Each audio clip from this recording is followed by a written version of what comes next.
होने का समय है, इसके बाद जो परीक्षा इस तिथि को होगी और रिजल्ट इस तिथि को निकलेगा, वो क्यों नहीं करते हैं? जो फॉर्म भरवाए ही नहीं गए तुम उनका कैलेंडर निकाल दे रहे हो।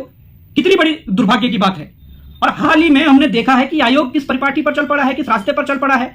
यूपीएससी की बात करूं तो स्केलर में जो पाठ्यक्रम जिस प्रकार से आउट ऑफ सिलेबस की बात युवा कर रहे हैं, एलटी भर्ती परीक्षा में जिस प्रकार से आउट ऑफ सिलेबस की बात कर रहे हैं, मैं आउट ऑफ सिलेबस तो उसे नहीं कहूंगा, पर मैं यह जरूर कहूंगा कि जब आप लोगों ने पाठ्यक्रम दिया है, उस पाठ्यक्रम में जब आपने यह तय किया है कि भाई ये जो विषय है ये इंटरमीडिएट लेवल का आएगा, हाई स्कूल लेवल का आएगा, ये तरीके की चीजें होंगी, ये होंगी, तो क्या उसमें से पेपर नहीं बन सकता है?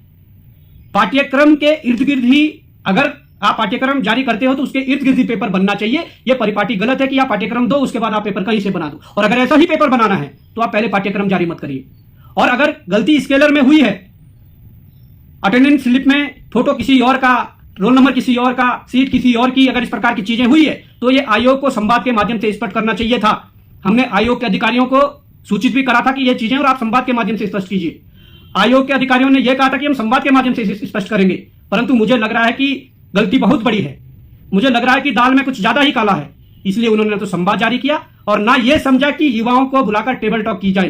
क्योंकि अगर इस प्रकार की गलती हुई है, एलटी परीक्षा में भी पाठ्यक्रम के तर्ज पर इस प्रकार की चीजें हुई है, स्केलर में हुई है, तो टेबल टॉकिंग के लिए जरूर युवाओं के प्रतिनिधिमंडल को बुलाना चाहिए था। परंतु इससे यह ज्ञात होता है कि आयोग कहीं ना कहीं अपने पुरानी परिपाटी पर चल पड़ा है। और कितने दिन चलोगे? चलिए, सारी चीजें निकल कर आएंगी। कागज जो होते हैं वो नहीं मिटते हैं। तुम लोगों ने अगर स्केलर में गलत किया होगा, एलटी में गलत किया होगा, अन्य परीक्षाओं में गलत किया होगा, वो कागज मिटने वाले नहीं है।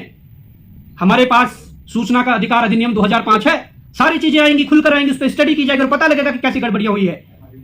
पर मैं ये कहना चाहता हूं कि इस प्रदेश के भीतर जो गलत परिपाटियां बनाई जा रही है, जो मुद्दे मैंने बोले हैं, उन मुद्दों के लिए लड़ना पड़ेगा। अगर व्यक्ति ये चाहता है कि वो लाइब्रेरी में मेहनत कर रहा है, कोचिंग पढ़ रहा है और बराबर अपने कमरे में 12-12, 1-1 बजे तक, रात भर तक पढ़ रहा है, उसका सिलेक्शन हो जाएगा। परंतु अगर इस प्रकार की परिपाटी इस उत्तराखंड के अंदर बनी, जिस प्रकार की परिपाटी चाहिए, वो संविदा कर्मियों को नियमित करने की बात हो, चाहे वो यहां पर पर्याप्त पोर्टल के माध्यम से अपने चयकों को फायदा पहुंचाने की बात हो, या मैं बात कहूं कि असिस्टेंट